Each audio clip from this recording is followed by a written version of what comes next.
তোমার সাথে অনন্য মামুনের সম্পর্ক নাকি ভালো যাচ্ছে না? সম্পর্ক ভালো যাচ্ছে না না, এটা নিয়ে আপনি কাঁচালটা লাগাইছেন। ফেসবুকে তর্ক না না, ফেসবুকে তর্ক না, এটা মিসআন্ডারস্ট্যান্ডিং তৈরি করছেন আপনি। আমি তৈরি করেছি? হ্যাঁ, তুমি যেহেতু ছক্কা পিটালার, সুতরাং এর পরের ছবিটা রাহান রাফির আসছে, তুমি হ্যাঁ রাহান রাফি এবার মাউন্ট হতে আসছে। কে বেশি প্রেসারে? আমি মনে করি রাফি অনেক প্রেসারে, দুইটা কারণে। একটা হচ্ছে সামহাউ ওর সিনেমার হাইপ এমন জায়গায় উঠে গেছে, পোস্টারের কারণে হোক বা রাহান রাফির কারণে হোক, লুকের কারণে হোক, কিন্তু ও যেই সময়টা পাচ্ছে সেই সময়টা ওর জন্য বড় চ্যালেঞ্জ। মানে যেই প্রত্যাশাটা তৈরি হয়েছে সেই প্রত্যাশাটা মেটানোর জন্য যেই সিনেমাটার দরকার, সেটা টাইমটা ওর জন্য চ্যালেঞ্জ। বাট রাফির ভালো টিম আছে, রাফি অনেক মানে পুরনো নির্মাতা, সো আমার ধারণা ও জানে এটা কীভাবে ডিল করতে হবে। তো এই সময় বাজারে কে বেশি দামি, রাহান রাফি না হিমেল আশরাফ? দেখেন, রাফির সাথে আমার তুলনা করা ঠিক নেই, কারণে দুইটা কারণে। তোমার সাথে অনন্য মামুনের সম্পর্ক নাকি ভালো যাচ্ছে না? সম্পর্ক ভালো যাচ্ছে না না, এটা নিয়ে আপনি কাঁচালটা লাগাইছেন। ফেসবুকে তর্ক? না না, ফেসবুকে তর্ক না, এটা মিসআন্ডারস্ট্যান্ডিং তৈরি করছেন আপনি। আমি তৈরি করেছি? হ্যাঁ, কারণ আপনার প্রোগ্রামে আমি বলছিলাম যে দরদের গল্প আমি শুনছি, গল্পটা ভালো, কিন্তু আমি জানি না যে আমাদের ম্যাস অডিয়েন্স, হ্যাঁ ম্যাস অডিয়েন্স এইটা নেয়ার জন্য রেডি কিনা। আচ্ছা, কিন্তু আপনি এটা যেই ক্যাপশনটা দিয়েছেন, বিষয়টা এরকম মনে হচ্ছে যে আমি বলছি দরদের গল্প ভালো না। বেশিটা আসলে দরদের গল্প ভালো না। না আচ্ছা, থাকে না যে যেমন রাজকুমার, যে কোনো রাজকুমার কেন প্রিয়, সব গল্প কি আসলে সবার তা না।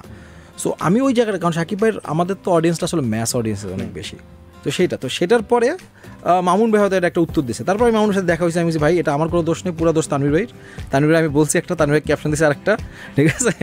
এটা তো আমার ধারণা মামুন ভাইয়ের সাথে আমার কোনো সমস্যা নেই। হ্যাঁ, তুমি অনন্য মামুন বা রাহান রাফি যেই বলি, সবার কাছে একটা প্রত্যাশার পারদটা অনেক বেশি। তো তুমি যেহেতু ছক্কা পিটালার, সুতরাং এর পরের ছবিটা রাহান রাফির আসছে, তুমি হ্যাঁ রাহান রাফি এবার মাউন্ট হতে আসছে।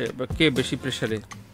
আমি মনে করি রাফি অনেক প্রেসারে, দুইটা কারণে। একটা হচ্ছে সামহাউ ওর সিনেমার হাইপ এমন জায়গায় উঠে গেছে, পোস্টারের কারণে হোক বা রাহান রাফির কারণে হোক, লুকের কারণে হোক, কিন্তু ও যেই সময়টা পাচ্ছে সেই সময়টা ওর জন্য বড় চ্যালেঞ্জ। মানে যেই প্রত্যাশাটা তৈরি হয়েছে সেই প্রত্যাশাটা মেটানোর জন্য যেই সিনেমাটার দরকার, সেটা টাইমটা ওর জন্য চ্যালেঞ্জ। বাট রাফির ভালো টিম আছে, রাফি অনেক মানে পুরনো নির্মাতা, সো আমার ধারণা ও জানে এটা কীভাবে ডিল করতে হবে। তো এই সময় বাজারে কে বেশি দামি, রাহান রাফি না হিমেল আশরাফ?